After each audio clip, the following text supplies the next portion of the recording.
झुकाकर प्रणाम आपको। आप लोगों ने ये कार्यक्रम इस टाइम पर रखा है, खाने के टाइम पर। मैं जानती हूँ सब अपनी रोटी छोड़कर यहाँ बैठे हुए हैं। लेडीज भी आई है इतनी सारी, बहुत बहुत धन्यवाद। जितने मंच पर हैं, इंडिया गठबंधन के थ्रू जो आपसे जुड़े हैं हमारे साथी, आप सबको मेरा प्रणाम। आप लोग जितनी मेहनत कर रहे हैं, बहुत बहुत तहे दिल से शुक्रिया।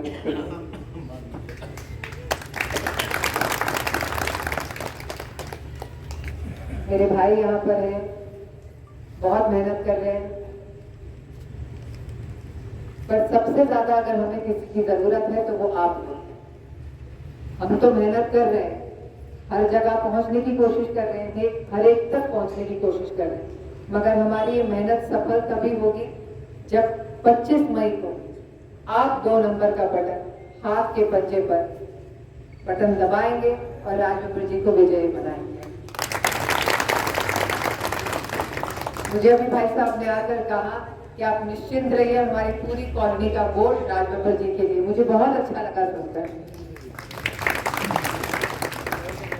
मैं उनकी बेटी हूँ, अच्छा तो लगेगा जब मेरे पापा जीते, मगर ये सिर्फ मुझे अपनी खुशी नहीं है, अपने लिए नहीं, मैं गुड़गांव का भी सोच रही हूँ। क्योंकि जो मैं स्थिति देख रही हूँ शहर की, जो मैं हफ्ते 10 दिन से यहाँ हूँ, मुझे लग रहा है कि कोई सिस्टम से चल ही नहीं रहा है ये शहर। इतनी गंदगी है, इतना यहाँ रोड्स की इतनी बुरी हालत है, पीने को अच्छा पानी नहीं है साफ। कहने को ये इतना बड़ा शहर है, इतने मल्टीनेशनल है, दुनिया भर से लोग यहाँ पर काम करने आ रहे हैं, कह रहे हैं यहाँ पे एयरपोर्ट बनाएंगे। एक हॉस्पिटल तो है नहीं आपके पास सरकारी, आप बहुत यहाँ पे हॉस्पिटल मतलब कहते हैं एयरपोर्ट बनाएंगे। आपके रेलवे स्टेशन की तो बुरी हालत है, एयरपोर्ट बनाएंगे। जो चीजें हैं वो तो संभाली जा नहीं रही है 15-20 साल से। मैं ये नहीं कहती हूँ कि अगर मेरे पिताजी आ गए तो कोई जादू की छड़ी लेकर आएंगे और बस रातों रात सब कमाल का हो जाएगा। जितने गड्ढे बाहर हैं आप सुबह उठेंगे और वो सब भर जाएंगे। मैं वो बात बिल्कुल नहीं कहूंगी, मगर मैं आपसे ये जरूर कहूंगी कि मेरे पिताजी पहले दिन से मेहनत करेंगे, वो सारे वादे जो आपसे कर रहे हैं उन्हें पूरे करेंगे। मेरे पापा 5 बार सांसद रह चुके हैं, 3 बार लोकसभा इलेक्शन जीता है उन्होंने, आगरा से 2 बार और फिर फिरोजाबाद से। आज तक फिरोजाबाद और आगरा के लोग उन्हें याद करते हैं, आज तक कि उन्होंने वहां कितना काम किया, कितना डेवलपमेंट किया। डेवलपमेंट सिर्फ फ्लाईओवर बनाकर, रोडवे बनाकर, ये मल्टीनेशनल्स के लिए बड़ी बड़ी बिल्डिंग और होटल्स बनाना नहीं है। जैसे ही आप वहां से जरा सा हटते हैं, आप असली गुड़गांव की तरफ निकलते हैं, इतना बुरा हाल करके रखा है। क्या ये गुड़गांव जरूरी नहीं है? क्या आप लोग की इंपॉर्टेंस नहीं होनी चाहिए? जरूरी नहीं है आप लोगों के लिए जो सहूलतें हैं, जो बिल्डिंग में रह रहे हैं, जो फ्लाईओवर्स के पास, जो एकदम मॉल्स के पास जिनके घर है, वही सब अच्छा होना चाहिए। राजबब्बर जी एक इकलौते शख्स है जो एक बैलेंस रखेंगे, जो एक मॉडर्न गुड़गांव है और जो एक ग्रामीण गुड़गांव है, वो दोनों के प्रतीक बन सकते हैं और दोनों को मिला सकते हैं। ये जो एक डिवीजन बनाया हुआ है कि वो मॉडर्न गुड़गांव है, डेवलप्ड गुड़गांव है और ये अंडर डेवलप्ड गुड़गांव है, ये गांव वाला क्षेत्र है, उसकी दूरी कम करेंगे। आप मौका दीजिए, हाथ जोड़कर विनती करती हूँ, जितने लोग यहाँ बैठे हैं, मुझे पता है आप वोट देंगे, पर यहाँ खत्म नहीं होनी चाहिए बात। आप खुद राजबब्बर के सिपाही बनिए। कल फोन मिलाइए, अपने लिस्ट में देखिए, 10-10, 20-20 लोगों को आप लोग कॉल करिए। मैं महिलाओं को कहती हूँ, अपनी सब सहेलियों से कहिए, बच्चों को स्कूल से। आपका यहाँ पर आना ही दर्शाता है कि आप चाहते हैं कि बदलाव हो, आप चाहते हैं कि अब इस संसदीय क्षेत्र को एक नए सांसद की जरूरत है, क्योंकि पानी जो है वो सर के ऊपर जा रहा है। देखिए, अगर आप मेरा कार्यक्रम देखते हैं क्राइम पेट्रोल, तो मैं हमेशा उसमें कहता हूं कि सतर्क रहो। अब सतर्क रहने का मतलब क्या होता है? सतर्क रहने का मतलब होता है कि हम अपने आप को ऐसी चीजों से बचा के रख सकें जो हमें नुकसान पहुंचाती है। जब हम एक सांसद को चुनते हैं तो हम क्या सोचकर चुनते हैं?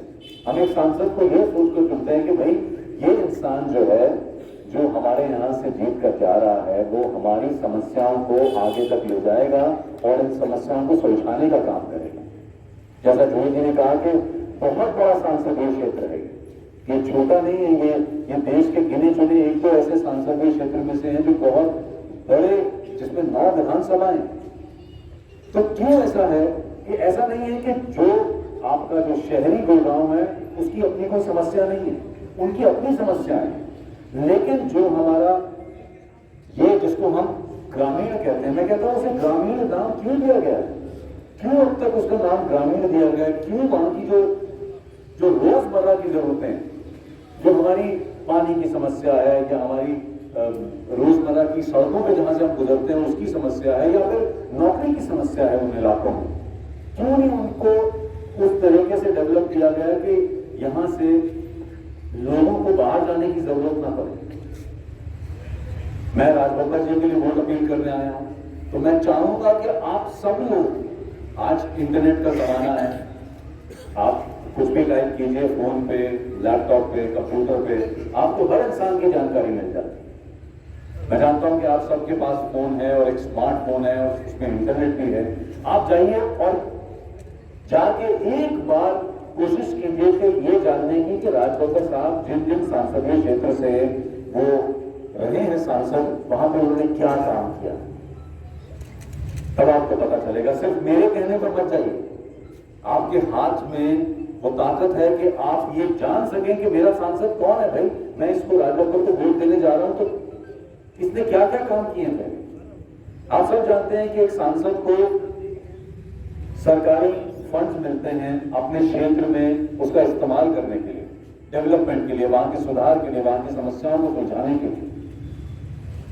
अगर आप राजगोपाल साहब का पिछले सांसदीय क्षेत्रों के काम के बारे में जानेंगे तो आपको पता चलेगा कि उन्हें जो फंड दिए जाते हैं उसमें से वो एक पैसा नहीं बचाते, वो सब सांसदीय क्षेत्रों में खर्च करते हैं।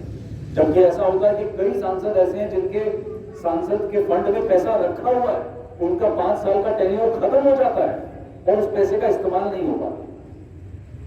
वो पैसा दिया ही इसीलिए गया था, लेकिन जब आपके हाथ में ताकत है उस पैसे को खर्च करने की, तो क्यों ना आपने उस संसदीय क्षेत्र के लिए खर्च किया जाए, उसको खर्च वहां किया जाए। तो मैं इस भाषण को या इस बातचीत को लंबा नहीं करूंगा, मैं सिर्फ यही कहूंगा कि एक बार राजगोपाल साहब को ये मौका देकर देखिए। आप सब ये सुन रहे होंगे कि अरे वो बाहरी हैं, लेकिन मैं आपको दावे के साथ कह सकता हूं कि आज की डेट में राजगोपाल साहब गुड़गांव के संसदीय क्षेत्र की जितनी समस्याओं को समझते हैं, उतना यहाँ पे जो लोग पिछले 10-12 साल से काम कर रहे हैं, 15 साल से, उन्हें भी नहीं पता होगा यहाँ की समस्या क्या। क्योंकि सबसे पहले उन्होंने आकर ये जानने की कोशिश की, उन्होंने अपना कैंपेन शुरू करने के लिए जब उन्होंने इलेक्शन में उनका नाम अनाउंस हुआ, तो सबसे पहले उन्होंने ये जानने की कोशिश की है कि मैं कल से यहाँ लोगों के बीच में जाने वाला हूँ, मैं लोगों से मिलने वाला हूँ, मुझे ये जानना जरूरी है कि यहाँ के हर क्षेत्र की समस्या क्या है। वो सिर्फ यहाँ पर ये नहीं कहने आते जब संसदीय क्षेत्र में जाते हैं चुनाव का कैंपेन करने के लिए या प्रचार करने के लिए कि हाँ भाई मैं आ गया हूँ, मुझे वोट दो। वो उस शहर की, उस क्षेत्र की समस्याओं को जानते हैं, उसके बारे में बात करते हैं, फिर कहते हैं कि मैं जानता हूँ ये यहाँ की समस्या है, मुझे एक मौका दो, मैं इसे ठीक करने की पूरी कोशिश करूंगा। तो हाथ जोड़कर आप सबसे यही विनती है कि प्लीज 25 मई को आप प्लीज घर से निकलें और हाथ का बटन दबाएं और राजगोपाल जी को भारी मात्रा से जिताएं। और ये वादा है आप सबसे, ये जितने लोग यहाँ पर बैठे हैं, ये सब वो लोग हैं जो उन सारी समस्याओं को राजगोपाल तक पहुंचाएंगे। और कहते हैं ना कि एक सांसद तक पहुंचना बहुत मुश्किल होता है, लेकिन ये जितने लोग यहाँ पर बैठे हैं, ये बात दावे से कह सकते हैं कि एक फोन कॉल अवे है राजगोपाल साहब। उनको मिलने के लिए या उन तक पहुंचने के लिए, अपनी समस्याओं को पहुंचाने के लिए आपको इधर उधर जाने की जरूरत नहीं है, बट ये जितने लोग यहाँ पर बैठे हैं वो आपकी सारी समस्याओं को उन तक पहुंचाएंगे। बहुत बहुत धन्यवाद। और मैं ये वादा लेकर जा रहा हूं कि जैसा जुड़े ने कहा कि सिर्फ आप लोग नहीं, आपके साथ परिवार के और लोग, दोस्त जन, जितने भी लोग हैं उन सबको लेकर आइए और 25 मई को राष्ट्रपति साहब को भारी मात्रा में वोट देकर जिताइए। बहुत बहुत धन्यवाद।